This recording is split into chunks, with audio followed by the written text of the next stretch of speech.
ભગવાન ભોલેનાથ કી જય.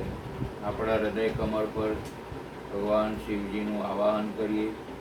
શાંતમ પદ્માસનસ્થમ શશિધર મુકુટમ પંચવક્ત્રમ ત્રિનેત્રમ શૂલમ વજ્રમ ચ ખડગમ પશુભેદમ દક્ષ ભાગે વાંતમ નાગમ પાશાં ચ ઘંટાં ડમરુક સહિતાં ચાંકુશં વામ ભાગે નાનાલંકારયુક્तं સ્ફટિકમણિનિભં પાર્વતીશં નમામિ. આવાહનમ આવાહયામિ, આસनं સમર્પયામિ, પાદ્યપાદ્યમ સમર્પયામિ, હસ્તિવર્ઘ્યમ સમર્પયામિ. પ્રાર્થનાપૂર્વક નમસ્કાર કરીશ્યામિ.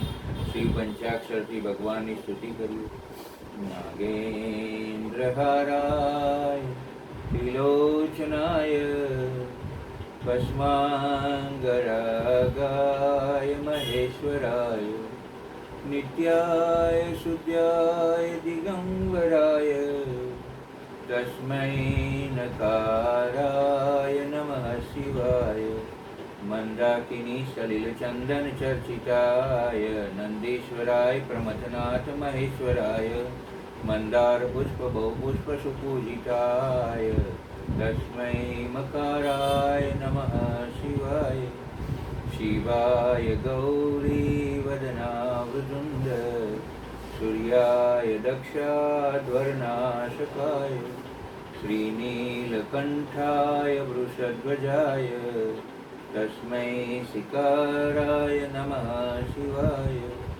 વસિષ્ઠકુંભોદ્ભવ ગૌતમાય મુનીન્દ્રદેવાર્ચિતશેખરાય ચંદ્રાર્કવૈશ્વાનરલોચનાય તસ્મૈ વકારાય નમઃ શિવાય. યક્ષસ્વરૂપાય જટાધરાય પીનાકહસ્તાય સનાતનાય દિવ્યાય દેવાય દિગંબરાય તસ્મૈ યકારાય નમઃ શિવાય. પંચાક્ષરમિદં પુણ્યં યઃ પઠેત શિવસન્નિધૌ શિવલોકમ અવાપ્નોતિ શિવેન સહ મોદતે. ત્રિદલં દ્વિગુણાકારં ત્રિનેત્રં ચતુરાયુધં ત્રિજન્મપાપસંહારં એકબિલ્વં શિવાર્પણમસ્તુ. મૃત્યુંજય મહાદેવ ત્રાહિ માં શરણં ગતં જન્મ મૃત્યુ જરા વ્યાધિ પીડિतं કર્મબંધનૈ. નમઃ શિવાય ઓમ નમઃ શિવાય. હર હર ભોલે નમઃ શિવાય. નમઃ શિવાય ઓમ નમઃ શિવાય. હર હર ભોલે નમઃ શિવાય. વિશ્વેશ્વરાય શિવ વિશ્વેશ્વરાય હર હર ભોલે નમઃ શિવાય. નમઃ શિવાય ઓમ નમઃ શિવાય. હર હર ભોલે નમઃ શિવાય. શિવ મહાપુરાણ લગભગ હવે આપણે પૂર્ણતાના આરે છીએ. ભાગ 27 દુર્ગા. કરુણા ભર્યા દેવોના ઉચ્ચારણ હિમાલયની કંદરાઓમાં પડઘા પાડી રહ્યા હતા. માયા કુંડલ આ સૌએ તે સાંભળ્યા અને કુંડલ શર્માએ માયાને સાથ દીધો. તમે શું કરો છો? આ રહી જુઓ તો, આ કરુણા ભર્યો પોકાર દેવગણોનો છે કે? હા, એ જ છે. મેં એ જ હમણાં સુષ્માને કહ્યું. વળી શું હશે એમને? સ્વર્ગ પર દાનવોનો હલ્લો હોય એ સિવાય તેઓ ક્યાં ભગવતી જગદંબાને યાદ કરે એવા છે? જરા ભદ્રાયુને કહો ને, તપાસ કરી આવે કે શું ઉપદ્રવ છે. સવારે જશે, સાયંકાળ તો વીતવા આવ્યો છે. ભલે પિતાજી, ભદ્રાયુનો સાદ આવ્યો. કેમ બેટા? રહો, હું હમણાં જ તપાસ કરીને આવું છું કે દેવગણો કેમ માને પ્રાર્થી રહ્યા છે. બ્રાહ્મણ કુમારને ભય કેનો? માં એને રાત દિવસ સરખા જ છે. જો તો જા, તપાસ કરીને આવ. મારી જિજ્ઞાસાનો અંત આવે. ભદ્રાયુ અંધકારમાં વિલીન થઈ ગયો. બા, સુષ્મા બોલી. કેમ બેટા, એ એકલા ગયા? હા, વિપ્રકુમારને ભય શાનો? હું ભેળી જાઉં તો તમે ન જઈ શકો. તમારી હાલત ક્યાં એવી છે? સુષ્મા નીચું જોઈ ગઈ. ગાયો દોહવાઈ ગઈ હતી. સસરાને ફળ દૂધ પીરસ્યા. પછી માયાએ કહ્યું, ચાલો સુષ્મા, આપણે જમી લઈએ. મને આજે ભૂખ નથી. માયા સમજી ગઈ કે ભદ્રાયુનું ગમન થયું છે, એટલે સુષ્મા જમતા નથી. ઠીક, ભદ્રાયુ આવે પછી આપણે ત્રણેય સાથે જમીશું. થોડી વાર થઈ અને ભદ્રાયુ પાછો ફર્યો. જઈ આવ્યો ભાઈ? કુંડલ શર્માએ પૂછ્યું. આ પિતાજી. શું છે દેવગણોને? દુર્ગમ દૈત્ય ચારે વેદ લઈ ગયો છે અને ભૂતલ પર વિજય પ્રાપ્ત કરી દેવોનું સ્વર્ગ પડાવી લીધું છે. આમાંથી બચવા ઉગરવા તેઓ મહાદેવીને વિનંતી કરી રહ્યા છે. મહામાયાએ તો હજુ દૈત્યોને મારી વિશ્રાંતિ લીધી, ત્યાં તો વળી નવા દૈત્યો જાગ્યા. માયા નજીક આવી આ કથન સાંભળીને બોલી, પણ પાર્વતીજીની અટલ પ્રતિજ્ઞા છે કે ભૂમંડળ પરથી દૈત્યોને નામ શેષ કરવા. હા, એ પણ લીધું છે, એટલે જ તો આજીજી કરવા આવ્યા છે. જુઓ, દેવતાઓ બોલી રહ્યા છે. અને નીરવ અટવીમાં દેવતાઓનો નિર્મળ રવ ગાજી રહ્યો. મહામાયે તમારી પ્રજાની રક્ષા કરો, નહીતર બધાય નષ્ટ થઈ જશે. કૃપા સિંધુ દીનબંધુ, જે રીતે શુંભ નામે દૈત્ય મહાબલી નિશુંભ, ધૂમ્રાક્ષર, ચંડ, મૂંડ, મહાન શક્તિશાળી રક્તબીજ, મધુ, કૈટબ તથા મહિષાસુરને તમે માર્યા છે, એ જ રીતે દુર્ગમાસુરનો શીઘ્ર સંહાર કરો. બાળકોના તો પગલે ને પગલે અપરાધ બન્યા કરે છે. કેવળ માતા સિવાય બીજું કોણ છે જે એ અપરાધને સહન કરતું હોય? દેવતાઓ અને બ્રાહ્મણો પણ જ્યારે જ્યારે દુઃખ આવે છે ત્યારે શીઘ્ર જ અવતાર લઈ તમે બધા લોકોને સુખી બનાવો છો. માં દુર્ગમ નામે વિખ્યાત દૈત્ય ચારે વેદોને પોતાના હાથમાં કરી લીધા છે, તથા અજય બળ હોય દેવતાઓને પરાસ્ત કરી ભૂતલ પર બહુ જ ઉત્પાત મચાવે છે. મહાલયોથી ઝૂંપડી પર્યંતનો વિનાશ કર્યો છે. લોકોને પકડી પકડીને ખાઈ જાય છે. નારીઓને ઉઠાવી ગયા છે. બધાની ધન સંપત્તિ લૂંટી લીધી છે. વેદોના અદ્રશ્ય થવાથી સારી વૈદિક ક્રિયા નષ્ટ થઈ ગઈ છે. આથી બ્રાહ્મણો અને દેવતાઓ દુરાચારી થઈ ગયા નથી. નથી દાન થતા, નથી તપ થતું, નથી યજ્ઞ થતા કે નથી થતા હોમ. આનું પરિણામ એ આવ્યું કે પૃથ્વી પર વર્ષા બંધ થઈ ગઈ છે. ત્રણેય લોકમાં હાહાકાર મચી ગયો છે. બધાને ભૂખ પ્યાસનું મહાન કષ્ટ સતાવે છે. વાવ, કુવા, સરોવર અને સરિતાઓ અને સમુદ્ર પણ સુકાઈ ગયા છે. આથી બધી પ્રજાના ચિત્તમાં દીનતા આવી ગઈ છે. આ દુઃખમાંથી ઉગારો. દેવગણો પ્રાર્થી રહ્યા હતા ત્યારે પાર્વતીનું મુખ પ્રસન્નતાથી ખીલેલું હતું અને તેમના પોતાના ચારેય હાથમાં ક્રમશઃ ધનુષ્ય, બાણ, કમળ તથા નોખા નોખા પ્રકારના ફળ મૂળ હતા. તમે દુર્ગમાસુરને ન મારી શક્યા? મહાદેવી એ ભગવાન રુદ્રનો વરદાનધારી છે. એમની મર્યાદા ઓળંગી અમે કેમ તેને હણી શકીએ? જ્યારે એ નારીઓને ઉઠાવી ગયા, લોકો પર દમન કરે, આવાસો ધરાશાયી કરે, ત્યારે એ ચાહે તે વરદાનધારી હોય એને હણી નાખવો જોઈએ. જોગમાયા એ અમારી શક્તિ મર્યાદા બહારની વાત છે. વેદ લઈ ગયો અને તે બ્રહ્મા પાસેથી? હા પાર્વતી, શિવના વરદાનધારી માટે બધું જ શક્ય છે. જગતમાતા દેવેશને કહ્યા કરો કે આમ અમસ્તુ એ વરદાન દ્વારા પ્રદાન કુપાત્રે થતું રહે તો ત્રિલોક ટકશે કેમ? દેવેશ્વર વરદાનો આપ્યા કરે, હું એમના વરદાનની મર્યાદા જાળવી વચલો માર્ગ લઈ એમનો સંહાર કરતી રહું. માં શીઘ્ર કરજો. તમારા સ્વરૂપ વાળી ત્રણેય લોકની નારીઓ પીડાઈ રહી છે. તમે સૌ તમારા સ્થાને જાઓ. ક્રોધ સભર પાર્વતીના ઉચ્ચારણો હિમાલયની કંદરામાં પડઘા પાડતા દિશાઓ વ્યાપ્ત થતા હતા અને ભદ્રાયુ, સુષ્મા, કુંડલ અને માયા સૌ સાંભળતા હતા. માં કોપાયા છે. માયાએ કહ્યું. જુઓને, દેવોને નિવેદન કર્યું કે એ પ્રમાણે તે તો માની વ્યથાનો કોઈ પાર જ નથી. વેદને દાનવો હરી ગયા. યજ્ઞો, હોમ, તપ બંધ થઈ પછી પર્જન્ય કેમ અવની પર વરસે? ને ધન ધાન્ય જળ કેમ પમાય? કુંડલ બોલ્યા. લોકો ભૂખથી ટળવળતા હોય એ ખ્યાલ જગતજનનીને બહુ પીડા દેશે. બા સાંભળો તો, સુષ્મા હળવેથી બોલી. બધાએ કાન માળ્યા તો પાર્વતીજી આક્રંદ કરતા હતા. મહાદેવી રુદન કરે છે. માયાએ હળવેથી કહ્યું. પાર્વતીજી રૂએ. ધરતી રસાતાળ થવી જોઈએ. કુંડળ બોલ્યો. માને કદી રોતા આપણે જોયા નથી. રૌદ્ર રૂપે શાંત ને સૌમ્ય રૂપે નિહાળ્યા છે. લોહી પીતા મધુપાન કરતા જોયા છે. પણ આ ગજબ! ભદ્રાયુ બોલ્યો. સાંભળો સાંભળો, માના હિબકાના હિમાલયમાં પડછંદા ઉઠે છે. પાર્વતી રોતા હતા. કુંડલ શર્માનો બધો પરિવાર આ રુદન સાંભળતો હતો. રુદન અભંગ ચાલુ જ હતું. કેટલી વાર મહામાયા રોયા કરશે કોણ જાણે. મધરાત થવા આવી. બા જમવું નથી. ના, માનું રુદન ખંભે પછી જમીશું. ભલે થોડું મોડું થાય, તમે જમી લો. તમારા વિના એ પણ જમ્યા નથી. હું કેમ જમું? તમારા સંજોગ એવા છે કે તમે ભૂખ્યા રહો એ પાપ બેસે. માટે જમી લો. ભલે ભદ્રાયુ પણ ભૂખ્યો રહેતો. માનું રુદન ખંભે પછી જમીશું.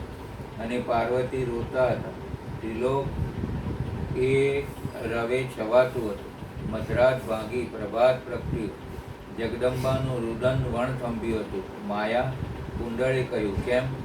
માં હજુ રૂએ છે. કોણ જાણે સિંહે વ્યથા હશે. માને રોતા અમે કદી જોયા નથી. આપણે સવારે જઈશું. હા, જવું જ પડે. મેં તો અન્ન જળ છોડ્યા છે. મેં ભોજન લઈ લીધું. એ ખોટું કર્યું છે, પણ હવે શું થાય?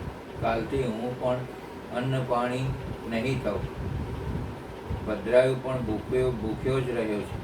રહે જ ને. બ્રાહ્મણનો દીકરો કંઈ પાર્વતી રોતા હોય ને જમે ખરો? એ વાત ભદ્રાયુ સારી પેટે સમજે છે. સુષ્મા, એમને તો જમી જ લેવું જોઈએ. એમનાથી ભૂખ્યું ન રહેવાય. ઠીક, પણ એ બિચારા હાથમાં માળા પકડી બેસી ગયા છે. માનું રુદન અભંગને અવિરત ચાલુ જ હતું. બીજા દિવસનું સવાર પડ્યું. સ્નાન પૂજા કરી માયા અને કુંડલ બેઉ કૈલાસ પર ચાલી નીકળ્યા. નિકટ આવી આગેથી જોયું તો મા રોતા હતા અને આંખોમાંથી અવિરત આંસુની ધાર પ્રચંડ મેઘ ધારાની જેમ નીકળતી હતી. અવની પર રેલાઈ રહી હતી. પાર્વતીની આંખો ખુલ્લી હતી, પણ દ્રષ્ટિ કોઈ પર હતી જ નહીં. કોઈ સામે આવી ઊભું રહે તો પણ મહાદેવી તેને ઓળખી પણ શકે તેમ ન હતા. શિવના દર્શન કરી માયા બોલી. હવે ચાલો પાછા. પાર્વતીજીની સમીપ નથી જવું. ના, આજ જવાય તેવો સમય નથી. આપણા માટે, બ્રાહ્મણ માટે પણ વિષાદમય જોગ માયા સમીપ જઈ આપણે શું કરીશું? તેઓ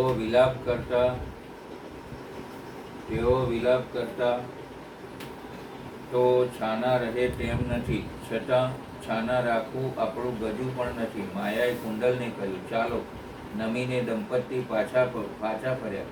ભદ્રાયુને સુષ્મા હાથમાં માળા પકડી શિવ પાર્વતીનું સ્મરણ કરી રહ્યા હતા. તું જમ્યો ભદ્રાયુ? માયાએ પૂછ્યું. ના બા, જમવું નથી કે જ્યાં સુધી પાર્વતીજીનું રુદન થંભે. ભલે તારી મરજી. 1, 2, 3, 5 દિવસ રુદન અભંગ ચાલુ હતું. કુંડલ, ભદ્રાયુ અને માયા ઉપવાસી હતા. 9મો દિવસ અને સંધ્યાકાળે માનું રુદન થંભ્યું. બા, સુષ્મા બોલી. કેમ સુષ્મા? કાન મોડો જોવું. હા, માનું રુદન અટક્યું. હવે ફળાહાર કરી લો. લાવો ભદ્રાયુ અને તમારા સસરાને પણ સાથે જ પીરશો. ઝડપભેર સુષ્માએ ત્રણેય કેળના પાન અને પડિયામાં ફળો, દૂધ, ઘી ને મધ પીરસી દીધા. 9મે દિવસે સંધ્યાકાળે ત્રણેય ફળાહાર કરી. 10મા દિવસનું સવાર તો અવની પર અદ્વિતીય ઉગડ્યું. તે દિવસે સૂકા તળાવ, સરોવર, કૂવા, વાવ ને સરિતાઓ સેંજળ બની ગયા હતા. બધા લોકો તૃપ્ત થઈ ગયા હતા. સમુદ્રમાં જલ ભરાઈ ગયું હતું. પૃથ્વી પર શાક અને ફળ મૂળના અંકુર ઉત્પન્ન થયા હતા. 10મે દિવસે દેવી શુદ્ધ હૃદયવાળા મહાત્મા પુરુષોને પોતાના હાથમાં રાખેલા ફળ બાંટવા લાગી. ગાયો માટે ઘાસ અને બીજા પ્રાણીઓ માટે યથેચ્છ ભોજન પ્રસ્તુત કર્યું. દેવતા, મનુષ્ય અને બ્રાહ્મણો સંતુષ્ટ થયા. અભંગ રુદન વિરમ્યું જાણી 10મે દિવસે સવારે દેવગણો દર્શન માટે ઉપસ્થિત પણ થયા. તેમને જોઈ પ્રસન્ન પાર્વતી બોલ્યા. દેવગણો, કહો, હું તમારું શું અભિષ્ટ કરું? દુર્ગમને હણો. બીજું તેમની પાસેથી વેદ લાવી દો. સારું દેવતાઓ, હવે તમારા આવાસ પર જાઓ. હું શીઘ્ર જ બધા વેદ લાવી તમને અર્પિત કરીશ. આ સાંભળી દેવતાઓ બહુ પ્રસન્ન થયા. પ્રફુલ્લ નીલકમલ સમાન નેત્રોવાળી જગદંબાને વારંવાર નમી પોતપોતાની ધામ ગયા. પછી તો સ્વર્ગ, અંતરિક્ષ અને પૃથ્વી પર ભારે કોલાહલ મચી ગયો. એ સાંભળી આ ભયાનક દૈત્યો ચારે બાજુથી દેવપુરીને ઘેરી લીધું. ત્યારે શિવા દેવતાઓની રક્ષા કાજે ચારે બાજુથી તેજોમય મંડળનું નિર્માણ કરી સ્વયં એ ઘેરામાંથી બહાર આવી ગયા અને દેવી અને દૈત્ય વચ્ચે ઘોર યુદ્ધ જામ્યું. સમરાંગણમાં બેઉ બાજુથી કવચને છિન્ન ભિન્ન કરી દેવાવાળા તીખા બાણોની વર્ષા થવા લાગી.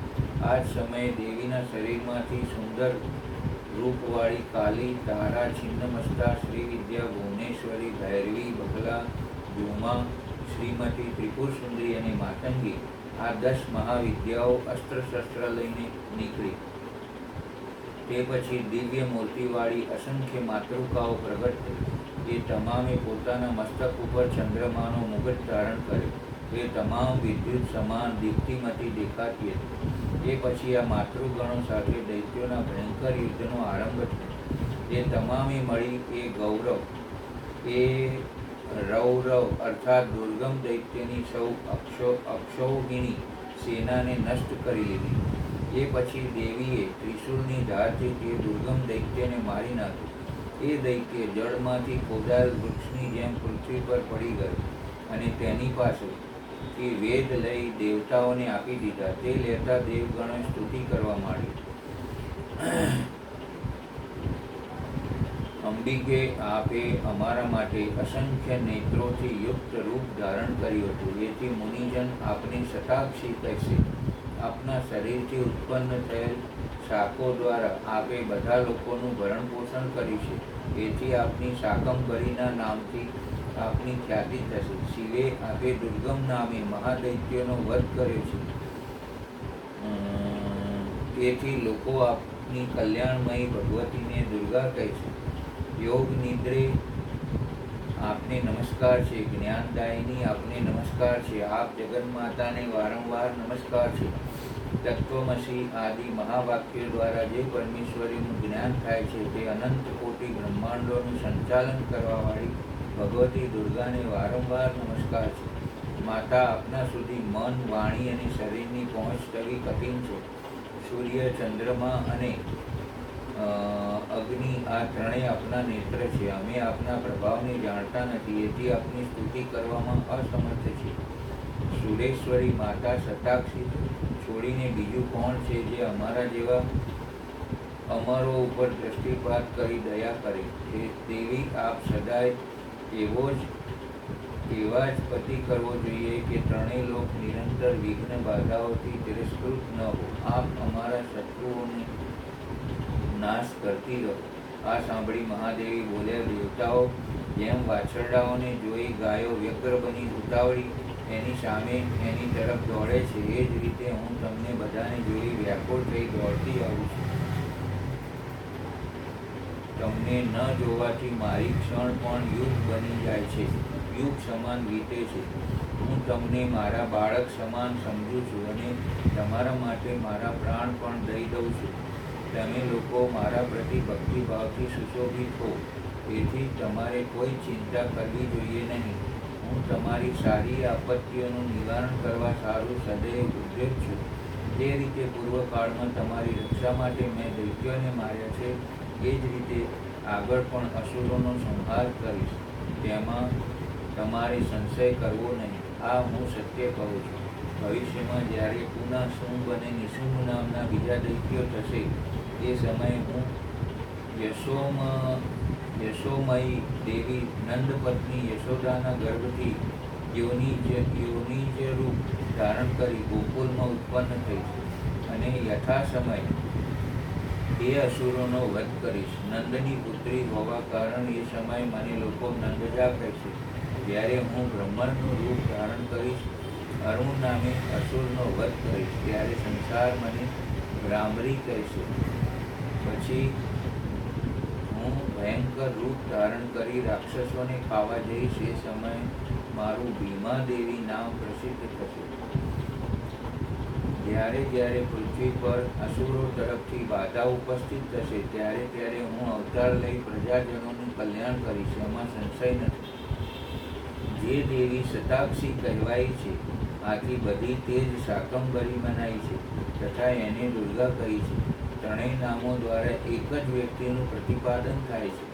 આ પૃથ્વી પર મહેશ્વરી શતાક્ષી સમાન બીજા કોઈ દયાળુ દેવતા નથી, કેમ કે તે દેવી બધી પ્રજાને સંતપ્ત જોઈ 9 દિવસો સુધી રોતી રહી છે. કહી દેવીએ દેવગણોને આશીર્વાદ આપ્યા અને તેઓ ગયા. આ વાત કૈલાસથી ઉતરી તમામ તપોવનમાં પ્રસરી ગઈ. પાર્વતીજીના રુદન પછી દુર્ગમ દૈત્યનો સંહાર અને દુર્ગા કરવાયા પછી ઋષિમુનિઓ નિત્ય પ્રભાતે ઉઠી કૈલાસની દિશામાં અર્ઘ્ય દેતા હતા. મુનિ પત્નીઓ બેઉ હાથ જોડી જય માં દુર્ગા કહી પાર્વતીજીને અભિવાદન કરતા હતા. માયા કુંડળ સૌને સમાચાર મળ્યા કે પાર્વતીજીએ નિમિષ માત્રથી દુર્ગમાસુરને મારી નાખ્યું. તે દૈત્ય ત્રણેય લોકને પીડતો હતો અને જે પીડાની વ્યથાએ જગદંબા 9 દિવસ રોયા હતા. ભદ્રાયુ કેમ બા, આજ તું ને સુષ્મા મા દુર્ગાનું સ્મરણ કરી મહાત્માઓને ફળ મૂળ આપી આવો. ગાયોને લીલા ચીર નીરજો. આ ચાલ્યા બા. હાથમાં ફળોની જોડી લેતા સુષ્મા બોલી. પછી આવો એટલે રાત્રે દુર્ગાના શ્રી વિગ્રહને બાજોટ પર પધરાવી તેમનું નામ સંકીર્તન કરીશું અને તપોવનમાં સૌને નિમંત્રીશું. સારું બા. ભદ્રાયુ અને સુષ્મા ફળો લઈ તપોવન સ્થિત મહાત્માઓને ફળ મૂળ આપવા નીકળ્યા ને તે કાર્ય પૂરું કરી સુંદર પૂર્ણા ઘાસવાળી તપોવનમાં આશ્રમે રહેલ ગવત્રીના ઝુંડને બથ ભરી ભરી લીલી ચાર નીરી આવ્યા. સંધ્યાકાળ પહેલા નવદંપતિ ઘેર આવી ગયા. કુંડળ શર્માએ દુર્ગાનું શ્રી વિગ્રહ રચી રાખ્યું હતું. માયા તે વિગ્રહને શૃંગાર કરાવતી હતી ને જગદંબાનું સ્તવન ગાતી જતી હતી. રાત્રે પોતાની પર્ણશાળાએ આવવા સૌ તપોવનવાસીઓ ભદ્રાયુ સુષ્મા નિમંત્રણ આપી આવ્યા હતા. તે સમય થતાં સૌ આવવા લાગ્યા. ઘીની જ્યોત પ્રજરી દુર્ગાના શ્રી વિગ્રહ પાસે મૂકી માયા બે હાથેથી માના દુર્ગમ દૈત્યને હણ્યાનું સ્તવન ગાવા લાગી. તપોવનના નર નારીઓ તે દોહરાવી ગાતા હતા અને હાથની તાળીઓ બજાવતા હતા. નામ સંકીર્તન પછી કુંડલ શર્માએ દુર્ગાનું દૈત્ય માર્યાનું ટૂંકું વ્યાખ્યાન કર્યું ને મા દુર્ગાની જય બોલાવી. ભાગ 28. ગૌરી. દેવી શિવજી બહુ ધીમેથી બોલ્યા. દેવેશ કદી નહીં ને આજ આપ ધીમું બહુ ધીમેથી બોલ્યા. સંબોધનમાં આટલી હળવાશ મેં આજે જ શ્રવણ કરી. તમને કંઈક કહેવું છે? કહેતા જીભ ઉપડતી નથી. નાથ, હું તો તમારી દાસી છું. મને કહેતા તમને સંકોચ થાય એ એક ન સમજાય એવી નિગૂઢ વાત છે. તમને માઠું લાગે તેમ છે. આટલા યુગો આપના સાહચર્યમાં ગાળ્યા તોય મને ન ઓળખી શક્યા ને આજ વળી માઠું લાગે એવી કલ્પના કરી બેઠા છો. દહેશત રહી છે ત્યારે તો ખુલાસો કરો. દેવેશ્વર કે છે શું? જ્યારે આ મંદરાચલ પર્વતને અંતઃપુરમાં માની આપણે વસીએ છીએ. પ્રફુલ્લેલી પ્રકૃતિ, ફૂલોની સુગંધ, કોયલનો કલસોર, પંખીના ગાન, મોરનું નૃત્ય, સરિતાના દેખાતા રૂપાળા વહેણ, લીલી વૃક્ષગટા, આભના પટાંગણમાં ઉડતા વિમાનો, કદી કદી દેવો દેવાંગનાઓની સ્તુતિ, ગાંધર્વોના ગાન ને અપ્સરાઓના આત્માને ઉર્ધ્વગામી બનાવે તેવા નર્તન. આવા સોહામણા સમયે તમારા મનમાં કંઈક ખટક જાગી જે કહેતા મને માઠું લાગે એમ છે. આ ખટક કહો. કહે છૂટકો પ્રભુ. તમે કાળા છો, ગીર ગૌર રૂપાળા નથી, એથી મનમાં એમ થયા કરે છે કે તમે ગૌર હો તો કેવું સારું. આ તમે કહ્યા તેવા દિલચસ્પ પ્રકૃતિની રમ્યતાના સમયે મંદરાચલ પર્વત ઉપર મારી સંગાથે વસેલા તમે ગૌર હો તો કેવું રમ્ય લાગે. તમારા દેહની કાળપ મને ખૂચે છે. અર્થાત કહો ને કે હું તમને ગમતી નથી. પાર્વતી બોલ્યા.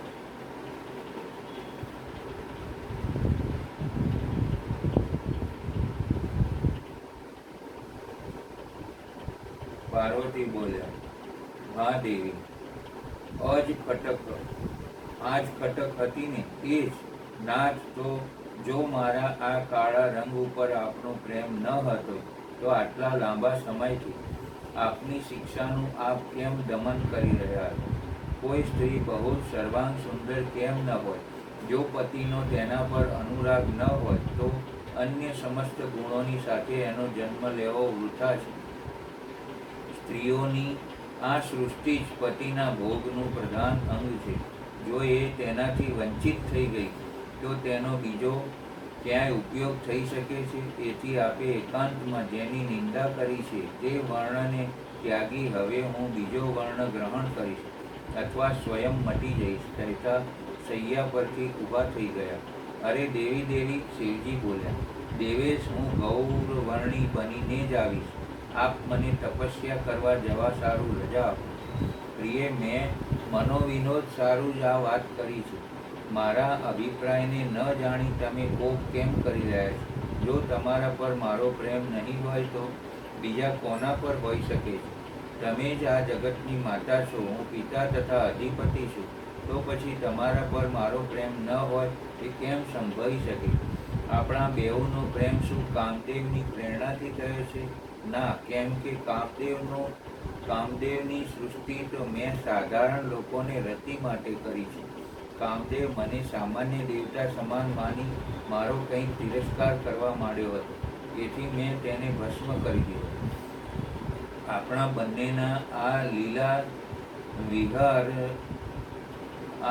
વિહાર પણ જગતની રક્ષા માટે જ છે. એથી તે સારું, આજ મેં તમને આ પરિહાસજન્ય વાત કરી. ભગવાન પતિના પ્યારથી વંચિત થવા પર જે નારી પોતાના પ્રાણનો પરિત્યાગ નથી કરી દેતી તે કુલાંગના અને શુભ લક્ષણા હોવા પર પણ સત્પુરુષોને તેની નિંદા કરે છે. મારા શરીરનો વણ ગૌર નથી એ વાતથી આપને ખેદ થાય છે, તે વિના પરિહાસમાં પણ આપ બોલત નહીં. મારું કાળાપણું આપને પ્રિય નથી, તેથી તે નિંદિત છે. તેથી તપસ્યા દ્વારા એનો ત્યાગ કરીશ. ત્યાં સુધી હું અહીં રહી શકીશ નહીં. મહાદેવી, એ માટે તપસ્યા કરવાની શી જરૂર છે? આપ આપની ઈચ્છાથી જ તેમ કરી શકો છો. નહીં દેવેશ, નારીઓ માટે એવો આદર્શ મારે ધરી રાખવો છે કે જે પતિને પ્રિય ન હોય તેનું વિસર્જન માટે પ્રાણ પર આવીને પ્રયત્ન કરે. તેથી ગૌર કાયા કરવા હું સમર્થ છું, છતાં પણ તેમ કરીશ નહીં. હું રંગ બદલી દઉં. નહીં નાથ, હું તપસ્યા દ્વારા જ એ શ્યામ રંગ બદલીશ. નારીઓ તો છેક બચપણથી જ પતિને રીઝવવા યા પતિ રીઝે તેમ થવા અથવા રીઝેલો પતિ પામવા વ્રત, નાના પ્રકારમાં તપ, ઉપવાસ, ધ્યાન આ બધું કરતી આવી છે. સ્ત્રી માટે એ કોઈ નવી વાત નથી. તેના પર તપસ્યા કરશો? બ્રહ્મા પર? અરે પૂર્વકાળમાં મારી કૃપાથી તો બ્રહ્માને બ્રહ્માપદની પ્રાપ્તિ થઈ છે. એથી તપસ્યા દ્વારા એને બોલાવી શું કરશો? હું જાણું છું નાથ કે બધા દેવતાઓની ઉત્પત્તિ આપનાથી જ થઈ છે ને પરમપદની પ્રાપ્તિ પણ આપનાથી જ થઈ છે. તો પણ આપની આજ્ઞા પામી હું તપસ્યા દ્વારા બ્રહ્માજીની આરાધના કરી મારા અભિષ્ટની સિદ્ધિ ચાહું છું. પૂર્વકાળે પણ જ્યારે હું સતીના નામથી દક્ષની પુત્રી થઈ ત્યારે તપસ્યા દ્વારા જ મેં આપ જગદીશ્વરને પતિના રૂપમાં પ્રાપ્ત કર્યા છે. એ જ રીતે આજે પણ તપસ્યા દ્વારા બ્રહ્માને સંતુષ્ટ કરી હું ગૌરી બનવા ચાહું છું. આમ કરવામાં અહીં કયો દોષ છે તે બતાવો. સારું દેવી, તમારી જેવી ઈચ્છા. મારી ઈચ્છા બ્રહ્મા પર તપસ્યા કરવાની છે. નારી બધું જ સહન કરી શકે છે, નથી સહન કરી શકતી એકમાત્ર પતિની અવહેલના. આપનું કથન અવહેલનાપૂર્ણ છે. તે મિટાવવા તપ આચરીશ, રજા આપો. પાર્વતીએ પતિ શિવ સામે બે હાથ જોડ્યા. શિવજી માટે પાર્વતીનું આગમન કઠિન સમસ્યારૂપ બની રહ્યું. એમને પાર્વતીનો વિયોગ ગમતો ન હતો. મને તમારા વિના ગમશે એનું એવું માનો છો? શિવ બોલ્યા, મને પણ પતિ વિયોગ પ્રિય લાગતો હશે દેવેશ્વર. તો ઈચ્છા માત્રથી શરીરની ત્વચા રંગ બદલી નાખો. નહીં નાથ, એમ કરવાથી આપના મનમાં મારા પરત્વે જે અપ્રિયતાના ભાવનો ઉદ્ભવ થયો છે એ નામ શેષ નહીં થાય. કટક દૂર નહીં થાય. આપ જેવા દેવેશ્વર આવું બોલ્યા ત્યારે મારે એના નિવારણ સારું તપસ્યાને જ આચરવી જોઈએ, કહી પાર્વતીએ પતિની પરિક્રમા કરીને વંદના કરી. શિવજી મૂઢ બની ગયા હતા. વૃષભની આંખમાંથી આંસુની ધાર ચાલી. પાર્વતી સડસડાટ કૈલાસ પર્વત પરથી ચાલી હિમાલય પર આવી, જ્યાં માતા મેના અને પિતા હિમવાન વસતા હતા. ઘણા વર્ષો પછી પાર્વતી હિમાલય પર આવ્યા. તેના ઉત્તુંગ ગિરિશૃંગો, વનશ્રી અને રમ્યતા નિહાળી. હળવે હળવે પગલે ભૂતકાલીન સંસ્મરણો તાજા કરતા વાગોળતા દેવીએ સ્થાન પર આવ્યા, જ્યાં જયા અને વિજયા સાથે મહાદેવનું પતિરૂપે પામવા ઉગ્ર તપસ્યા કરેલ. વૃદ્ધ બ્રાહ્મણ રૂપે પતિ પરીક્ષા કરવા આવેલ અને જે સ્થાન પર હજારો વર્ષ તપસ્યા કરેલ તે સ્થાન જોઈ પાર્વતીને થયું, અહીં તપસ્યા કરીશ. આ સંકલ્પ દ્રઢ થતાં ચોમેર ઉભેલા વૃક્ષો પરથી ફૂલો આપમેળે ખરી દેવીના સંકલ્પને અર્ઘ્ય આપી રહ્યા હતા. પાર્વતી પિતા માતાના આવાસે આવ્યા. મણીઓ જડિત દિવાલોવાળા રમ્ય મહેલમાં પાર્વતીએ પગ મૂક્યો ને માતાની નજર પુત્રી પર પડી. દોડતા તેઓ મારી પારું આવી, પાર્વતી આવી, ઘણા સમય આવી કહી બાથમાં લઈ લીધા. હિમવાન પણ આવ્યો અને શિવની અર્ધાંગીની શિવાને બે હાથ જોડી અભિવાદન કર્યું. આવ્યા બેટા? ઘણા વર્ષે મા બાપ સાંભળ્યા. મા મસ્તક પર હાથ મૂકીને બોલ્યા, બા આવી છું, પણ કદાચ તને મારું આવાગમન ગમશે કે નહીં. મને ખબર જ છે કંઈક પણ ગ્લાનિ કે ક્લેશ વિના દીકરીઓ મૈયર જતી જ નથી. કંઈક એવું જ છે. શિવજી કુશળ તો છે ને? એ તો કોપાયા નથી ને? હિમવાન બોલ્યા, ના પિતાજી, કોઈના કોપ કારણ હું નથી આવી. ત્યારે તપસ્યા કરવા આવી છું. તારે શિવાની તપસ્યા? ત્રિલોકનો મોટો બનાવ. બાદ નારી જીવનનો ઉચ્ચ આદર્શ વિશ્વ સમક્ષ ધરવા જ હું તપ કરવા જવાની છું. બાકી તો ઈચ્છા માત્રથી બધું સાધ્ય છે. શું ઉદ્દેશ્ય તપસ્યા કરવી છે? ગૌર કાયાવાળી બનવા. કેમ આટલા વર્ષે તને યાદ આવ્યું? શિવજીએ મને કહ્યું તમારો શ્યામ રંગ મને ગમતો નથી. તેના પર તપસ્યા કરશો? બ્રહ્મા પર. બેટા, શિવજીએ તપસ્યા કરવા રજા આપી છે ને? હિમવાન બોલ્યા, હા પિતાજી. સારું, તો કોઈ જ વાંધો નથી. મારી પાર્વતી કંઈ પતિની આજ્ઞા ઓળંગીને આવે એવી ખરી? પાર્વતીએ માતા પિતાની અનુમતિ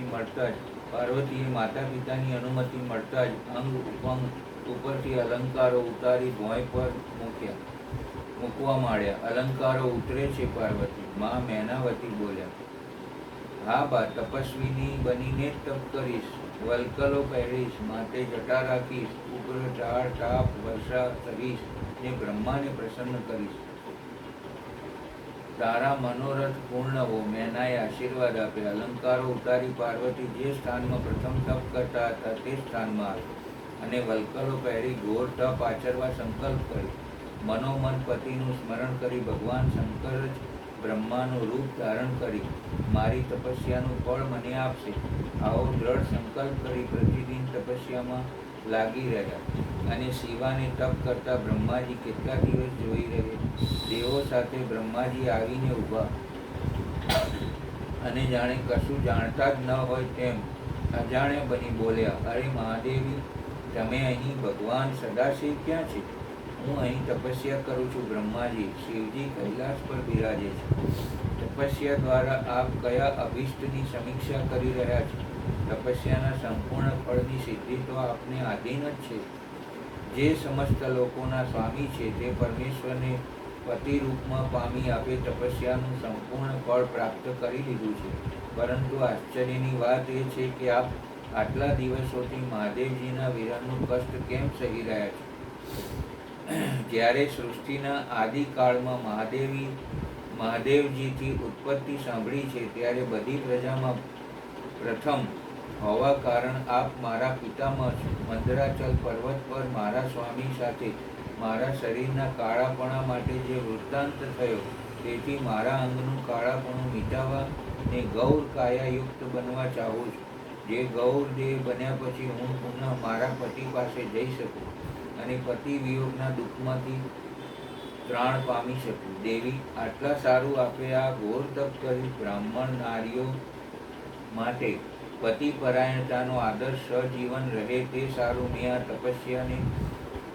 તપસ્યાનો ને પતિ વિયોગનું કષ્ટ સહેવાનો માર્ગ લીધો છે. વિશ્વની નારીઓ સમજે છે કે પતિની પ્રસન્નતા એ જ નારી માટે સાચું સુખ છે ને એ સારું ચાહે કેટલા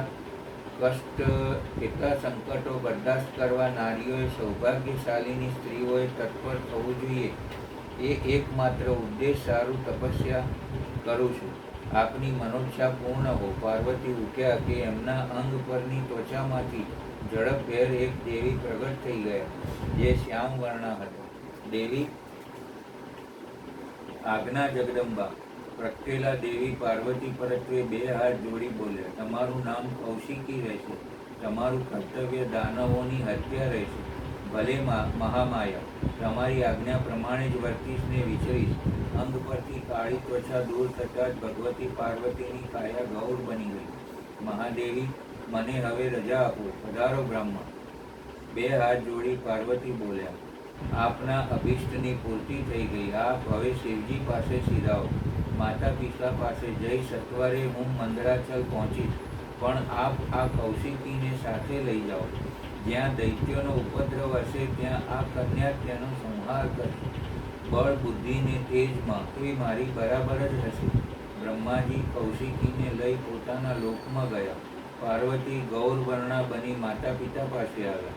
કાલી પાર્વતીને ગૌરવર્ણા જોઈ માતા આનંદ પામે. માતા પિતાને અનેકવિધ આશીર્વાદ પામી પાર્વતી પતિ પાસે ચાલી નીકળ્યા. ત્યારે તેમના તેજથી ચોમેર ઉજાસ પ્રગટતો આવતો હતો. મહાદેવજી પાર્વતીના આગમનની પ્રતીક્ષા કરી રહ્યા જ હતા. પ્રતિપળે દૂર દૂર દ્રષ્ટિ નાખી તેજોમય પાર્વતીના ગમનને નિરખી રહ્યા હતા. ત્યાં દ્વારપાલ ગણોએ શિવજીને ચરણે નિવેદન કર્યું, ભગવાન લાગે છે મહાદેવી પધારી રહ્યા હોય. હા, એ જ છે. તેમના વિના આટલો તેજપુંજ અન્યત્ર હોઈ શકે જ નહીં. થોડી જ વારે પાર્વતી મંદરાચલ પર્વત પર આવી ગયા. મહાદેવજી સામે લેવા ગયા અને પ્રેમજન્ય દ્રષ્ટિથી શિવાને જોઈ રહ્યા. ભગવતી પાર્વતી પણ પતિ સામે પ્રેમપૂર્ણ દ્રષ્ટિ નાખી મુખ ઊભા રહ્યા. લજ્જાથી એમના નયન દ્વય નીચા ઢળ્યા હતા. પણ શિવજી તો આ ગૌર પાર્વતીના મુખ સામે જોતા ધરાતા જ ન હતા. શું જોયા કરો છો? સ્નેહ સભર પતિનો ઉમટતો સ્નેહ જોઈ મરકતા પાર્વતી બોલ્યા, તમને? મને? હા, મને થયું કે આ બીજા ચંદ્રમાનો ઉદય ક્યારે ને કેમ થયો. પતિનો મનોદ્વેગ સમાવવા. દેવી, તમારા ક્રોધ કારણ મને અનુનય વિનયનો કોઈ માર્ગ સૂઝ્યો ન હતો. જો હજુએ સાધારણ લોકોની જેમ આપણા બેઉમાં પણ એકબીજાના અપ્રિય કારણ વિદ્યમાન હશે ત્યારે તો ચરાચર જગતનો નાશ થયેલો જ સમજો. હું અગ્નિના મસ્તક પર સ્થિત છું અને તમે સોમના. આપણા બંનેથી આ અગ્નિ સોમાત્મક જગત પ્રતિષ્ઠિત છે. જગતના હિત માટે સ્વેચ્છાથી શરીર ધારણ કરી વિચરવાવાળા આપણા બેઉના વિયોગમાં આ જગત નિરાધાર થઈ જશે. આમાં શાસ્ત્ર અને યુક્તિથી નિશ્ચિત બીજો હેતુ પણ છે. આ સ્થાવર જંગમરૂપ જગત વાણી અને અર્થમય જ છે. તમે સાક્ષાત વાણીમય અમૃત છો અને હું અર્થમય પરમ ઉત્તમ અમૃત છું. આ બેઉ અમૃત એકબીજાથી વિલગ કેમ થઈ શકે? તમે મારા સ્વરૂપની બોધ કરવાવાળી વિદ્યા છો અને હું તમારા દીધેલ વિશ્વાસપૂર્ણ બોધથી જાણવા યોગ્ય પરમાત્મા છું. આપણે બેઉ ક્રમશઃ વિદ્યાત્મા અને વેદાત્મા છીએ. એટલે આપણા બેઉમાં વિયોગ થવાનો સંભવ ક્યાં છે? હું મારા પ્રયત્નથી જગતની સૃષ્ટિ અને સંહાર નથી કરતો. એકમાત્ર આજ્ઞાથી જ બધાની સૃષ્ટિ અને સંહાર ઉપલબ્ધ થાય છે. તે અત્યંત ગૌરવપૂર્ણ આજ્ઞા તમે છો.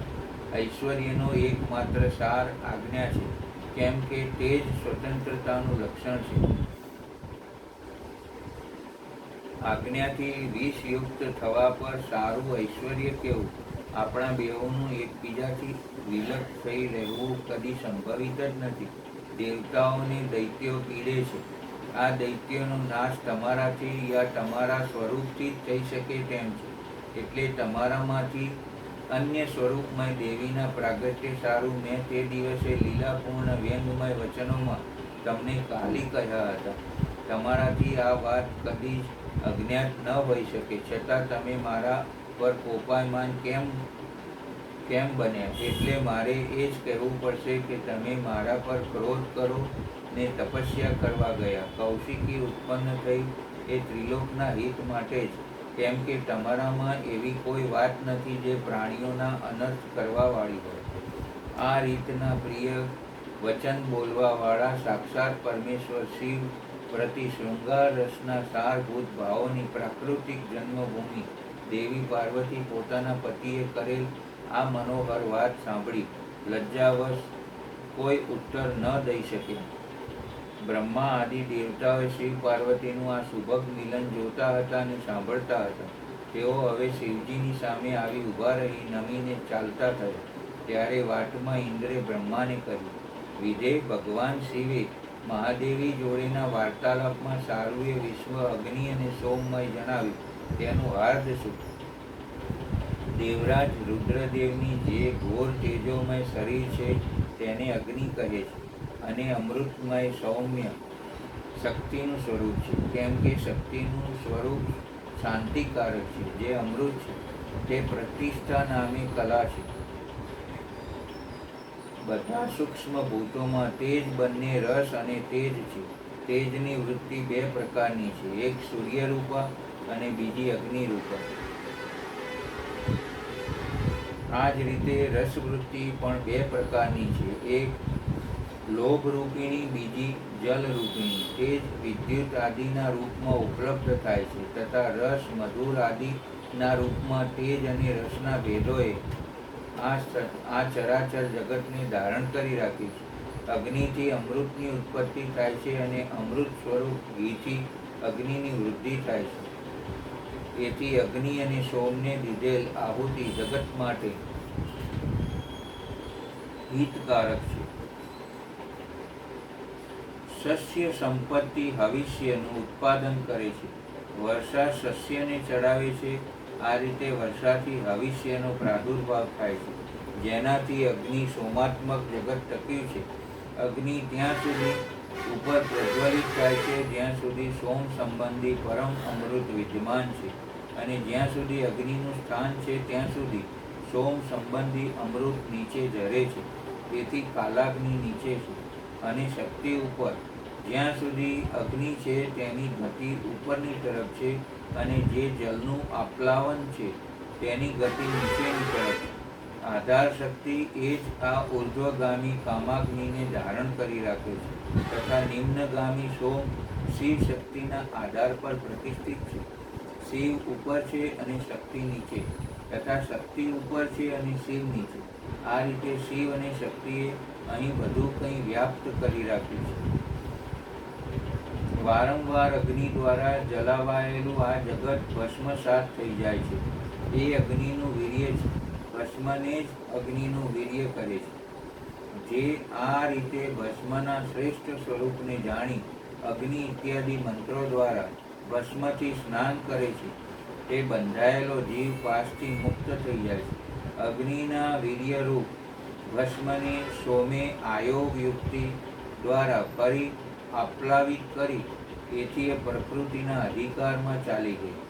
જો યોગ શક્તિથી શાક્ત અમૃત વર્ષા દ્વારા એ ભસ્મ બધી બાજુથી આપ્લાવિત હો તો તે પ્રકૃતિના અધિકારોને નિવૃત્ત કરી દે છે. આ જાતનું અમૃત પ્લાવન સદા મૃત્યુ પર વિજય પામવા જ થાય છે. આ જાતનું અમૃત પ્લાવન સદા મૃત્યુ પર વિજય પામવા જ થાય છે. શિવાંગિનીના સાથે શક્તિ સંબંધી અમૃતનો સ્પર્શ થવા પર જેણે અમૃતનું આપ્લાવન પ્રાપ્ત કરી લીધું હતું તેનું મૃત્યુ કેમ થઈ શકે છે? જે અગ્નિના આ ગુપ્ત સ્વરૂપને તથા પૂર્વોક્ત અમૃત પ્લાવનને ઠીક ઠીક જાણે છે, તે અગ્નિ સીમા સૌમાત્મક જગતનો ત્યાગ કરી અહીં જન્મ નથી લેતો. ધન્ય વિધે ધન્ય. આપે અગ્નિ સોમાત્મક જગતને સુગમ રીતે સમજાવ્યું. અને દેવરાજ બ્રહ્માને નમ્યા ત્યારે શિવ પાર્વતી મંદરાચલ પર્વત પર બ્રહ્માજીના આ કથનને શ્રવણ કરી રહ્યા હતા. ભાગ 29 પરાંબાની પૂજા. તપોવન આમ તો પંખીઓના મધુર ચરચરાટે ગાજતું જ રહેતું. વેદની ઋચાઓના ઉચ્ચારણે યજ્ઞ સમયે અભંગ ગાને ગુંજતું હતું, પણ આજ તો તેનો ગુંજારો ભિન્ન પ્રકારનો હતો. આ તપોવનમાં વસતી મુનિપત્નીઓ શિવ પાર્વતીનું નામ સંકીર્તન કરતી કુંડળ શર્માની પર્ણશાળાએ જતી હતી ને મલકતી જતી હતી. પ્રત્યેકના હાથમાં થાળમાં હળદર, કંકુ, મધ, ઘી, દર્ભ, પુષ્પ, ચોખા, અબીલ, ગુલાલની ફળો હતા. ભદ્રાયુને ત્યાં પુત્ર જન્મ થયો હતો. આ આનંદજન્ય અવસરે નવજાત શિશુનું મોં જોવા મુનિપત્નીઓ આવતી હતી, મંગલ ગીતો ગાતી હતી. માયાના આનંદનો આજ કોઈ સીમાડા ન હતા. એનું મન અને અંગ હર્ષોલ્લાસે થનગની રહ્યું હતું. એણે આંગળામાં હળદર કંકુના સાઠિયા વહેલી પ્રભાતે જાગી પૂર્યા હતા. પર્ણશાળાને આસોપાલવના તોરણથી શણગારી હતી. ગાયોના સિંગ રંગ્યા હતા. પર્ણશાળા પાસે કેળના સ્તંભ અને વૃક્ષોના મોટા મોટા પાનનો મંડપ રચ્યો હતો, જેમાં મુનિઓ અને મુનિપત્નીઓ બેઠા હતા ને બાળકના વાન પુષ્ટતા ને માથાના કેસનું નિરૂપણ કરી આનંદ માણતા હતા. ગીતો ગાતી મુનિપત્નીઓ સુષ્મા પાસે આવી શિશુને ગોદમાં ઉછાળી ચુંબન અને વાલ કરતી હતી ને મંગળ દ્રવ્યોનું તેના મસ્તક પરથી દ્રોડ કરતી હતી. એના દાદા જેવો વિદ્વાન થશે. ભદ્રાયુ પણ કુંડલ શર્મા જેવા જ વિજેતા છે. એમના વિદ્વતાના સંસ્કાર કંઈ બાળકમાં ઉતર્યા વિના રહેશે. હવે એ જવા દો. એની દાદીમાના સંસ્કાર બાળકમાં ભલે ઉતરતા, ત્યારે તેની જનેતા તો કોઈ હિસાબ જ નહીં ને. બધાને હળવું હસાવતા એક મુનિપત્ની બોલ્યા, એ જ સાચું છે. એના પતિ ગયેલા માના જ સંસ્કાર બાળકમાં ઉતરે. મંડપ નીચે બેઠા બેઠા મુનિઓ કહેતા હતા, કુંડલ શર્મા, આપણા તપોવનમાં એક મહામુનિનો પ્રાદુર્ભાવ થયો. તમે સૌના સંસર્ગે અને આશીર્વાદે અવશ્ય થશો. મુનિરાજ, સ્વર્ગની દિવ્ય લોક કરતાં વિદ્વાનોનો સંપર્ક શ્રેષ્ઠ છે. સંગે મરમરના રાજમહેલો કરતાં મુનિઓની પર્ણશાળા શ્રેષ્ઠ છે. શિવજી કૈલાસ પર આવી ગયા. કપિલ મુનિ બોલ્યા, કેમ હજુ નથી પધાર્યા? મંદરાચલ પર્વત પર હતા ને? હા, કંઈક સાંભળ્યું તો હતું જ કે મંદરાચલને આપેલ વરદાન પૂરું કરવા પાર્વતી સમેત શિવજી ત્યાં બિરાજ્યા હતા અને પાર્વતી દેવી સાથે કંઈક મીઠો કલેહ પણ થયો હતો.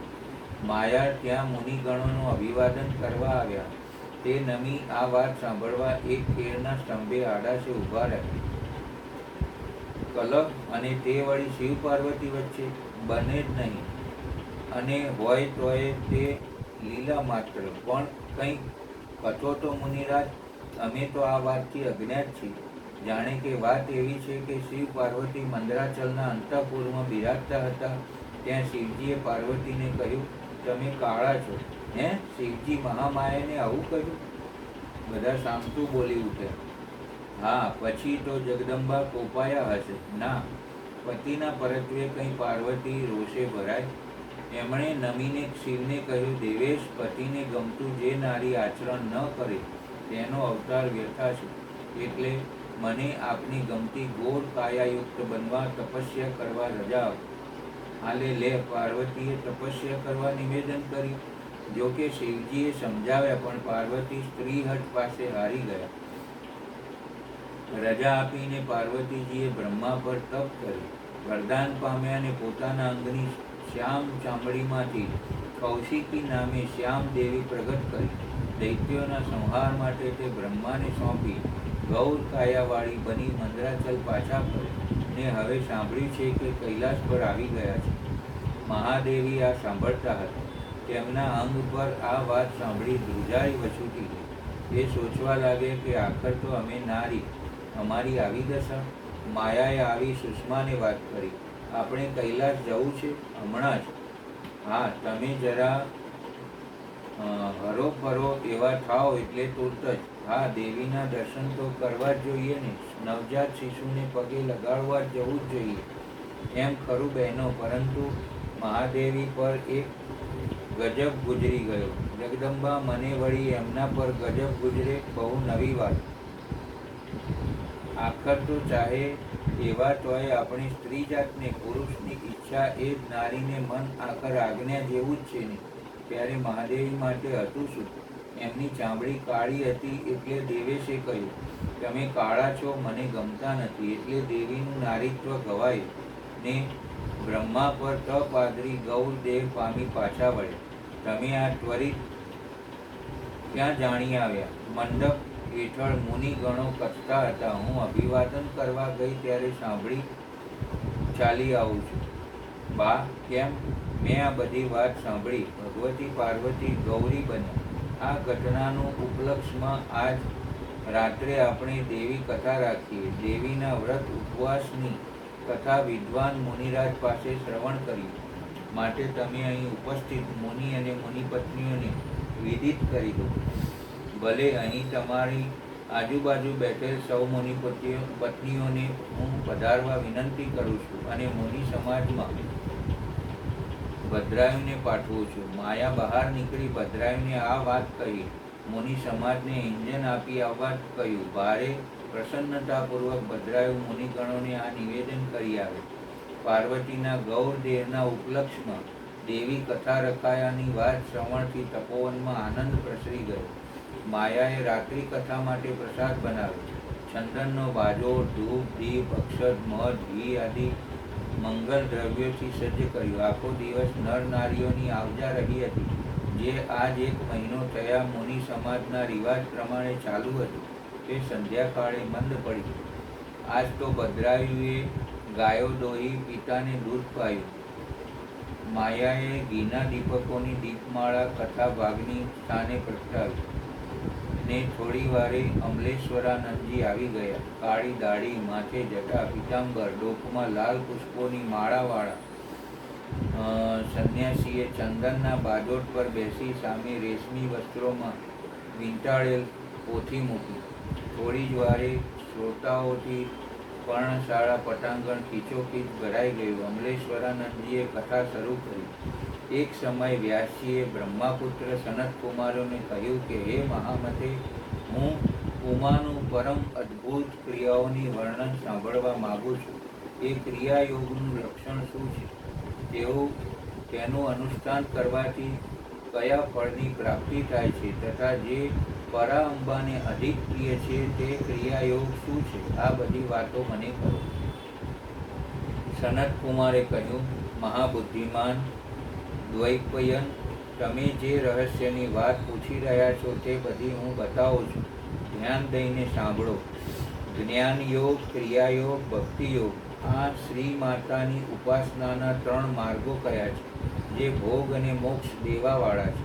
ચિત્તનો જે આત્માની સાથે સંયોગ થાય છે એનું નામ જ્ઞાનયોગ છે.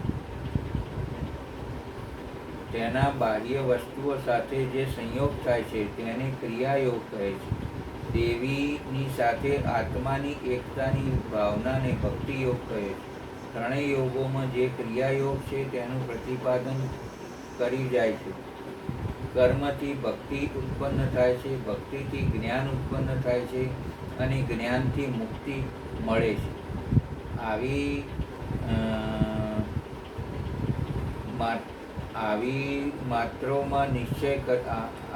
શાસ્ત્રોમાં નિશ્ચય કરેલો છે.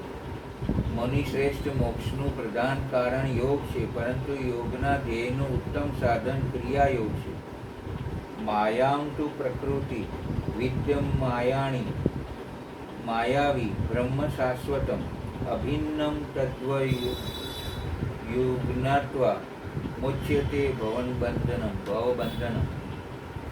પ્રકૃતિને માયા જાણે અને સનાતન બ્રહ્મને માયાવી અથવા માયાના સ્વામી સમજે. આ બંનેના સ્વરૂપને એકબીજાથી અભિન્ન જાણી મનુષ્ય સંસાર બંધનથી મુક્ત બની જાય છે. કાલીનંદન, જે મનુષ્ય દેવી માટે પથ્થર, લાકડા અથવા માટીના મંદિર બનાવે છે તેના પુણ્ય ફળનું વર્ણન સાંભળો. પ્રતિદિન યોગ દ્વારા આરાધના કરવાવાળાને જે મહાન ફળની પ્રાપ્તિ થાય છે તે સારું એ ફળ એ પુરુષને મળી જાય છે. દેવી માટે જે મંદિર બનાવે છે, શ્રી માતાનું મંદિર બનાવવાવાળા ધર્માત્મા પુરુષ પોતાના પહેલાં વીતી ગયેલ પેઢીઓ તથા આગળ આવવાવાળી હજાર પેઢીઓનો ઉદ્ધાર કરી દે છે. કરોડો જન્મોમાં કરેલા થોડા યા ઘણા પાપ શેષ રહેતા હોય તે શ્રી માતાના નિર્માણનો આરંભ કરતા જ ક્ષણભરમાં નષ્ટ થઈ જાય છે. જેમ નદીઓમાં ગંગા, બધા નરોમાં સોણભદ્ર, ક્ષમામાં પૃથ્વી, ઊંડાઈમાં સમુદ્ર અને બધા ગ્રહોમાં સૂર્ય દેવતાનું વિશિષ્ટ સ્થાન છે, એ રીતે બધા દેવતાઓમાં શ્રી પરા અંબા શ્રેષ્ઠ મનાય છે. તે બધા દેવતાઓમાં મુખ્ય છે. જે એના માટે મંદિર બંધાવે છે તે જન્મ જન્મમાં પ્રતિષ્ઠા પામે છે.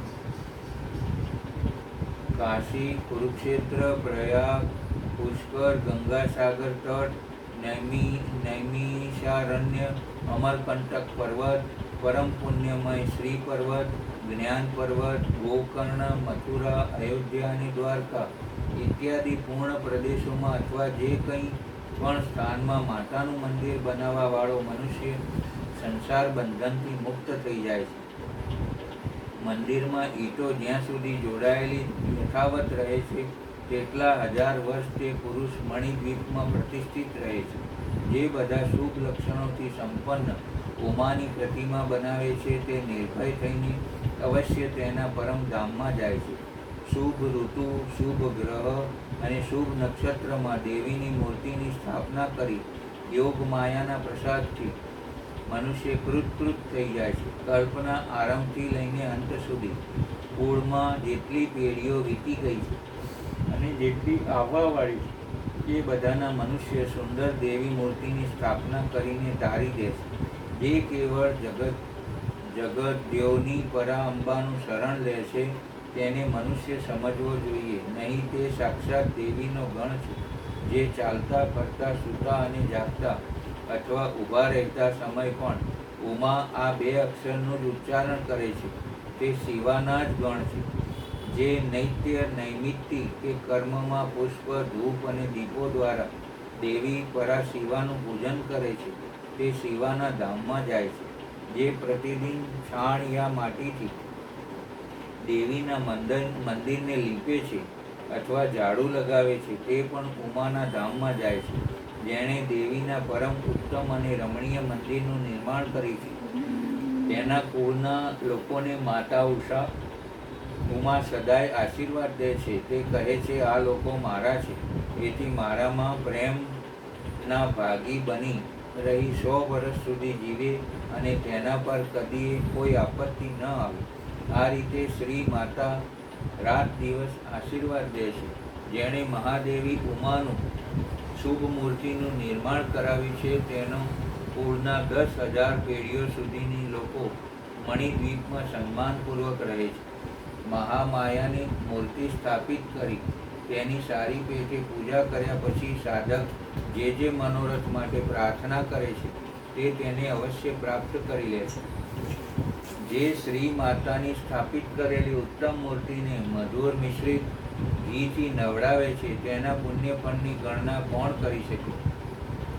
ચંદન, અગર, કપૂર, જટામાસી તથા નાગરમોથ આદિથી યુક્ત જળ તથા એક રંગની ગાયોની દૂધથી પરમેશ્વરીને નવડાવે તે પછી અષ્ટદશાંગ ધૂપ દ્વારા અગ્નિમાં ઉત્તમ આહુતિ દે તથા ઘી અને કપૂર સહિત દીપકો દ્વારા દેવીની આરતી ઉતારી કૃષ્ણ પક્ષની આઠમ, નોમ, અમાવસ્યામાં અથવા શુક્લ પક્ષની પાંચમ અને દશમની તિથિઓમાં ગંધ, પુષ્પ આદિ ઉપચારો દ્વારા જગદંબાની વિશેષ પૂજા કરવી જોઈએ. રાત્રિ સૂક્ત, શ્રી સૂક્ત અથવા દેવી સૂક્તના મંત્રને વાંચી યા મૂળ મંત્રનો જપ કરી દેવીની આરાધના કરવી જોઈએ. વિષ્ણુકાંતા અને તુલસીને છોડી શેષ બધા પુષ્પ દેવી માટે પ્રતિકારક જાણવા જોઈએ. કમળનું પુષ્પ માતા માટે વિશેષ પ્રીતિકર જાણવું જોઈએ. જે દેવીના સોના ચાંદીના ફૂલ ચડાવે છે તે કરોડો સિદ્ધોથી યુક્ત તેના પરમધામમાં જાય છે. દેવીના ઉપાસકોએ પૂજનના અંતમાં સદાય પોતાના અપરાધોની માટે ક્ષમા માગવી જોઈએ. જગતને આનંદ પ્રદાન કરવાવાળી પરમેશ્વરી પ્રસન્ન હો આવા વાક્યો દ્વારા સ્તુતિ અને મંત્ર પાઠ કરતા જતા દેવીના ભજનમાં લાગી રહેવાવાળા ઉપાસક તેની આ પ્રકારે ધ્યાન કરે. દેવી સિંહ પર સવાર છે, તેના હાથમાં અભય તથા વરની મુદ્રા છે તથા તે ભક્તોનું અભિષ્ટ ફળ પ્રદાન કરવાવાળી છે. આ રીતે મહેશ્વરીનું ધ્યાન કરી તેને નૈવેદ્યના રૂપમાં ભિન્ન ભિન્ન પ્રકારના પાકેલા ફળો અર્પણ કરે. જે પરમાત્મા શંભુ શક્તિના નૈવેદ્યનું ભક્ષણ કરે છે તે મનુષ્ય પોતાના સારાય પાપ કર્મથી ને ધોઈ નિર્મળ બની જાય છે. જે ચૈત્ર શુક્લ ત્રીજે ભવાનીની પ્રસન્નતા માટે વ્રત કરે છે તે જન્મ મરણના બંધનથી મુક્ત થઈ પરમ પદને પામે છે. વિદ્વાન પુરુષ આ તૃતીયાએ ડોલોત્સવ કરે, તેમાં શંકર સહિત જગદંબા ઉમાની પૂજા કરે. ફૂલ, કુમકુમ, વસ્ત્ર, કપૂર, અગર, ચંદન, ધૂપ, દીપ, નૈવેદ્ય, પુષ્પાહાર તથા અન્ય ગંધ દ્રવ્યો દ્વારા શિવ સહિત સર્વ કલ્યાણકારિણી મહામાયા મહેશ્વરી શ્રી ગૌરી દેવીનું પૂજન કરે. તે ઝૂલામાં સુવડાવે. તે પ્રતિવર્ષ નિયમપૂર્વક ઉક્ત તિથિએ દેવીનું વ્રત અને ડોલોત્સવ કરે છે. તેને શિવા દેવી અભિષ્ટ પદાર્થ પ્રદાન કરે છે. વૈશાખ માસના શુક્લ પક્ષમાં જે અક્ષય તૃતીયા તિથિ આવે છે તેમાં આળસ રહિત બની જે જગદંબાનું વ્રત કરે છે તથા બેલા, માલિની, ચંપા તથા કમળના ફૂલોથી શંકર સહિત ગૌરીનું પૂજન કરે છે તે કરોડો જન્મોમાં કરાયેલા માનસિક, વાચિક અને શારીરિક પાપોનો નાશ કરી ધર્મ, અર્થ, કામ અને મોક્ષ આ ચારે પુરુષાર્થને અક્ષય રૂપમાં પ્રાપ્ત કરે છે. જે સુદ ત્રીજનું વ્રત કરી જે અત્યંત પ્રસન્નતા સાથે માહેશ્વરીનું પૂજન કરે છે તેને માટે કંઈ જ અસાધ્ય હોતું નથી. અષાઢ સુદ ત્રીજના રોજ પોતાના વૈભવ અનુસાર રથોત્સવ કરે. આ ઉત્સવ દેવીને અત્યંત પ્રિય છે. પૃથ્વીને રથ સમજે, સૂર્ય ચંદ્ર તેના પૈડા જાણવા, વેદને ઘોડા અને બ્રહ્માજીને સારથી માને. આ ભાવનાથી મણિજડિત રથની કલ્પના કરીને તેને પુષ્પમાળાઓથી સુશોભિત કરે. પછી તેની પુત્ર શિવા દેવીને બિરાજમાન કરે. તે પછી બુદ્ધિમાન પુરુષ એ ભાવના કરે કે અંબા ઉમાદેવી બધા જગતનું રક્ષા સારું તેની દેખભાળ કરવા નિમિત્ત બની રથની અંદર બેઠી છે. જ્યારે રથ ધીમે ધીમે ચાલે ત્યારે જય જયકાર કરતા પ્રાર્થના કરે, દેવી દીનવત્સલ, અમે આપની શરણમાં આવ્યા છીએ, આપ અમારી રક્ષા કરો. વારી દેવી જનાનસ્માન પ્રપન્નાન દીનાત્સલે. આ વાક્યો દ્વારા દેવીને સંતુષ્ટ કરે અને યાત્રા સમયે નાના પ્રકારના વાદ્ય વગાડે. ગ્રામ યા નગરની સીમાના અંત સુધી રથને લઈ જઈ ત્યાં એ રથ પર દેવીની પૂજા કરે અને નાના પ્રકારના સ્તોત્રોથી તેની સ્તુતિ કરી ફરી તેને ત્યાંથી પોતાના ઘેર લાવી તે પછી સેંકડો વાર પ્રણામ કરી જગદંબાની પ્રાર્થના કરી. જે વિદ્વાન આ રીતે દેવીનું પૂજન, વ્રત અને રથોત્સવ કરે છે તે આ લોકમાં બધા ભોગોનો ઉપભોગ કરી અંતમાં દેવીના ધામમાં જાય છે. શ્રાવણ અને ભાદ્રપદ માસની અજવાળી ત્રીજે જે વિધિપૂર્વક અંબાનું વ્રત અને પૂજન કરે છે તે આ લોકમાં પુત્ર, પૌત્ર અને ધન આદિથી સંપન્ન બની સુખ ભોગવે છે તથા અન્નના બધા લોકથી ઉપર બિરાજમાન ઉમાલોકમાં જાય છે. આસો માસના શુક્લ પક્ષમાં નવરાત્રિ વ્રત કરવું જોઈએ. તેને કરવાથી બધી કામનાઓ સિદ્ધ થઈ જાય છે, તેમાં સંશય નથી. આ નવરાત્ર વ્રતના પ્રભાવનું વર્ણન કરવામાં ચતુરાનંદ, બ્રહ્મા, પંચાનંદ, મહાદેવ તથા ષડાનંદ કાર્તિકે સમર્થ નથી તો બીજું કોણ સમર્થ હોય? નવરાત્ર વ્રતનું અનુષ્ઠાન કરી વિરથના પુત્ર સુરથ રાજાએ પોતાના ખોયેલા રાજ્યને પ્રાપ્ત કરી લીધું, જે પહેલા એના હાથમાંથી છીનવાઈ ગયું હતું. અયોધ્યાના બુદ્ધિમાન નરેશ, ધ્રુવ સંધિકુમાર સુદર્શને આ નવરાત્રિ વ્રતના પ્રભાવથી રાજ્ય પ્રાપ્ત કર્યું, જે પહેલા એના હાથમાંથી છીનવાઈ ગયું હતું. આ વ્રતરાજનું અનુષ્ઠાન અને મહેશ્વરીની આરાધના કરીને સમાધિ વૈશ્ય સંસાર બંધનથી મુક્ત થઈ જવા મોક્ષ ભાગી બન્યા. જે મનુષ્ય આસો માસના શુક્લ પક્ષમાં વિધિપૂર્વક વ્રત કરી તૃતીયા, પંચમી, સપ્તમી, અષ્ટમી, નવમી અને ચતુર્દશી તિથિઓ દેવીની પૂજન કરે છે, દેવી શિવા નિરંતર તેના બધા અભિષ્ટ મનોરથોની પૂર્તિ કરતી રહે છે. જે કાર્તિક, માર્ગશીર્ષ, પોષ, મહા અને ફાલ્ગુન માસના શુક્લ પક્ષમાં તૃતીયાએ વ્રત કરતા તથા લાલ, કરણ આદિના ફૂલો અને સુગંધિત ધૂપોથી મંગલમય દેવીની પૂજા કરે છે, તે બધા મંગલને પ્રાપ્ત કરી લે છે. સ્ત્રીઓએ પોતાના સૌભાગ્યની પ્રાપ્તિ અને રક્ષા માટે સદા આ મહાન વ્રતનું આચરણ કરવું જોઈએ તથા પુરુષોએ વિદ્યા, ધન અને પુત્રની પ્રાપ્તિ માટે તેનું અનુષ્ઠાન કરવું જોઈએ. આ સિવાય અન્ય પણ જે દેવીને પ્રિય લાગવાવાળા ઉમા મહેશ્વર આદિના વ્રત છે, મુમુક્ષુ પુરુષોએ ભક્તિભાવથી આચરવા જોઈએ. હર હર મહાદેવ હર. કથા પૂર્ણ થતા મુનિ બોલી ઉઠે, ભગવતી પરાંબાનો જય. નારુ સમુદાય પુકારી ઉઠે. કુંડલ શર્મા અને માયાએ સંયુક્તપણે ગ્રંથ અને વક્તાની પૂજા કરી. પછી માયાએ જાતે સૌને પ્રસાદ અને દૂધ વહેંચ્યા. તે સમયે શિવ પાર્વતીના નામની ધૂન ગવાવા લાગી. મોડી રાતે સૌ વિખરાયા ત્યારે માયા, કુંડળ, ભદ્રાયુ અને સુષ્મા રાત્રિ ભોજન લેવા બેઠા. મારો નાનો ભદ્રાયુ રાતે શું જમશે? માયા હર્ષ સભર બોલી. ખાવા જેવડો થશે ત્યારે આપ મેરે ફળો ખાશે, પણ અત્યારે આપણે સૌ ખાઈએ છીએ ને એ સૂતો છે. એના દાદીમાને વાલો હોય તો જઈ એને આમ્ર ફળ ચૂસાડે. કુંડળ બોલે. સુષ્મા આડું જોઈ હસી. તમે થોડા દિવસ થોભો તો ખરા, હું આ આમ્રફળ ને બીજા મિષ્ટ ફળો અને તમારા ભાણામાંથી લઈને જ ખવડાવીશ. મારા એવા સદભાગ્ય ક્યાંથી કે પૌત્ર મારા ભાણામાંથી જબરજસ્તીથી ફળો લઈને આરોગે. પરમ પ્રસન્નતાથી કુંડળ બોલ્યા, અત્યારે ઊંઘી ગયો છે, નહીંતર હમણાં જ તમારા ભાણા પાસે મુકત ને ખવડાવત. માયા બોલી, હે કહું છું, મારી પાસે બાળકને લઈને આવો ને, મારે જોવો છે. બાળક નિરખવાની ઉત્કંઠાના ભારે હળવા ઉચ્ચારણે કુંડળ શર્મા બોલ્યા, લ્યો લઈ આવો.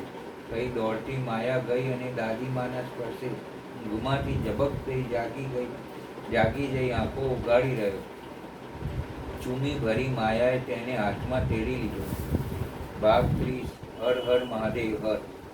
કાળા રેશમી જેવા ચમકાર. અહીંયા આપણે થોડોક વિરામ લઈને ફરી પાછી કથા શરૂ કરીશું. ભાગ 30. હર હર મહાદેવ હર.